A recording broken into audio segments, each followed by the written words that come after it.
We're here with Mitch from Sports Source Parks. How you doing, Mitch? Doing great. It's a great weekend here at the park. It's been beautiful weather all weekend and all week going into it. We couldn't ask for a better setup for the OAC State Championships out here the first weekend in November. Yeah, and it's wow. No, you guys can't do anything about the weather, but wow, man, November. Mid-70s, it's been awesome. It really has, and it just helps out. I think it puts everybody in a really great mood and makes everyone really just kind of enjoy and appreciate being outside, being able to enjoy some football in a year and a time when you might not have thought that we'd be able to get something like that, but yet here we are executing this event and really kind of functioning as best as we can in the given situation, and to watch the fans and guests enjoy it has been really great. Yeah, I mean, especially being 2020, you know, got COVID-19 going around.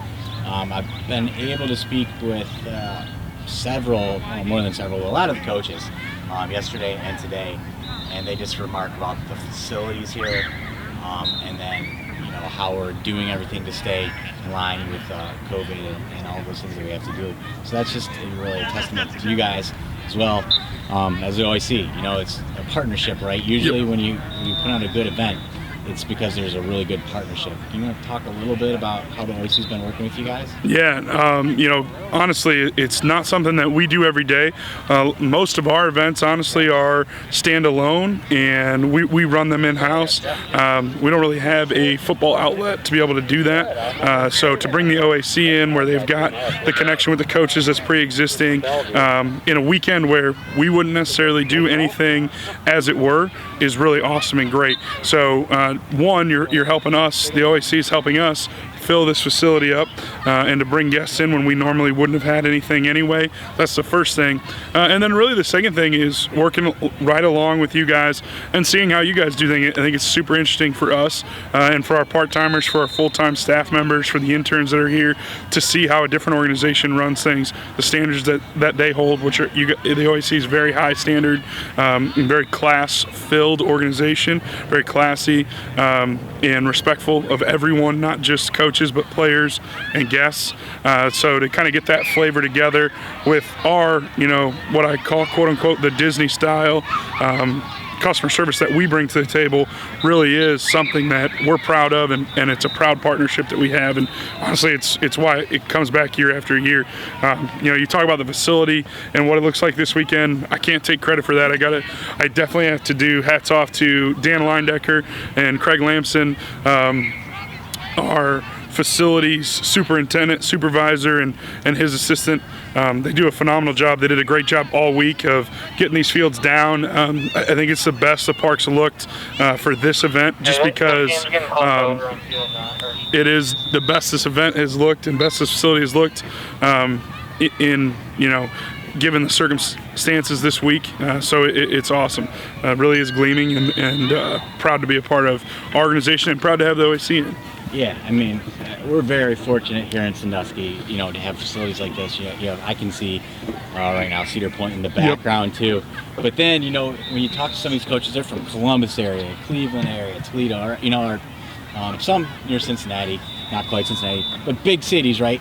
And then they come here and they're like, I've seen nothing like this ever. Yep. This is amazing. Like, why can't we have something like this?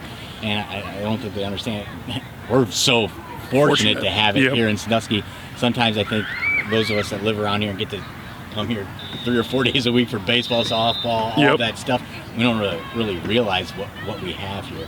But then when you bring people in with different perspectives, you're just like, yeah, this is something special. You know, and this is an event too that really kind of capitalizes on that. You just hit on it perfectly. You know, we do baseball, softball, and soccer all the time here.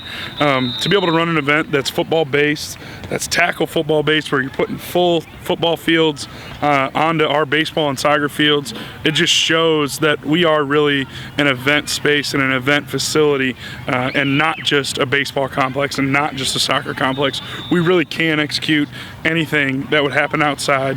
We can execute any kind of event, and that's really exciting for us to be able to offer that, not just to the local community, but like you said, regionally to the state of Ohio. And then obviously, you know, we always look to grow past that. We really consider ourselves a regional premier facility, and we are. You've had national championship stuff here, right? And some college stuff. Yep, yeah, we host 5 regional championships here for the NJCAA. It's super exciting, very high level baseball that come in here to the park. That usually happens in the month of May. We're very hopeful that that will return to the park in 2021 after a year off in 2020. We also host the Great Lakes Intercollegiate Athletic Conference softball championships here at the park, which is a very high level NCAA Division II conference. Usually the winner of that league will make the College World Series, which is awesome. So to be able to say that somebody that plays in the College World Series for softball on the Division II side of things, comes right out of here is cool. So we do a great job of making our partnerships feel like they're a part of us, and that's really the most important thing. Is we don't want a partner to ever walk out of here and feel like we didn't do the best for them, and that we didn't have their athletes and their coaches in mind.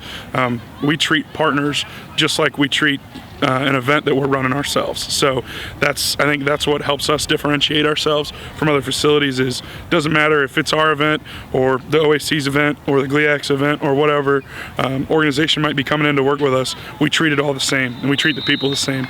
And that's a testament to us, our CEO, Brian Storm, some of our regional managers and our general managers that are across our 3 different parks now.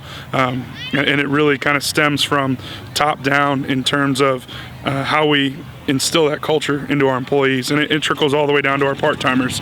The expectation doesn't change whether you're a full-time staff member that's here a ton of hours in the summer, or you're only working Saturdays and Sundays for us.